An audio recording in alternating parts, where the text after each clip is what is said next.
Smoking is banned on planes, but this man is a smoker and can't stand it. He had a solution. He goes to the bathroom, finds the smoke alarm and tapes it shut. He then pulls out a cigarette, a lighter, and a pistol. Wait, why would he have a pistol? It turns out that the old man is an air marshal. By the way, air marshals are a super boring profession.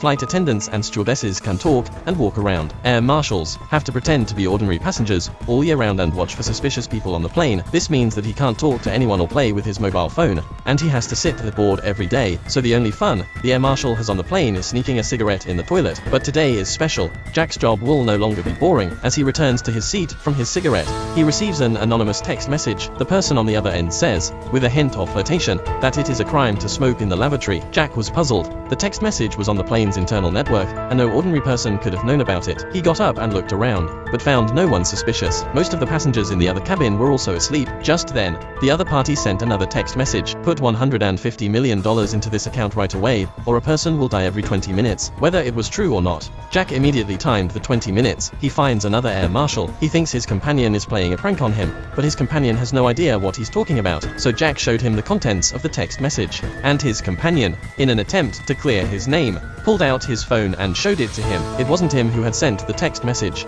Was someone trying to hijack the plane? Jack told the captain about the situation, but he said that the nearest airport would take an hour and a half. That's when Jack came up with a solution. First he called a stewardess he knew, then he identified himself to the female passenger in the next seat. These were the only two people he could trust on the plane now. Then he took out a pen and told them, "I'm communicating with the mystery man by text message, so mark down anyone you see playing with their phones on the surveillance." Although they were unsure of the situation, they did as they were told, but as Jack was texting, the person who was flagged the most was his own colleague. At this point the colleague got up to leave his seat, and the air marshal rushed after him, stopping him as soon as he could.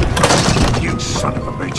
When the colleague saw that the story was exposed, he didn't hide it and promised to share half of his money when the job was done. While Jack was reading the message, his colleague made a direct move, and the two men struggled with each other. Jack knocked the gun out of his hand and brought him under control, but the colleague slowly picked up the pistol from the ground. Seeing that the situation was out of control, the air marshal reluctantly snapped his neck. At this point, Jack's watch goes off. Just as the 20 minutes are up, Jack received another text message from the mysterious robber. Not only does he realize he's been played, he doesn't realize that the man who died 20 minutes later killed himself. He finds the captain again, but since then he is given the bad news. After investigation, the bank account that the hijacker wanted the money from was actually in the name of Jack. Jack is dumbfounded, and although the captain chooses to trust the air marshal, but confiscated his pistol and badge to be on the safe side. At this point the captain said something about how no one was going to die when the 20 minutes were up anyway. Jack, embarrassed and scared, said nothing. After the conversation was over, Jack opened his colleague's mobile phone. It turned out that the colleague had been using his position to smuggle drugs. He found his colleague's luggage and opened it to find a large bag of flour. Unintentionally,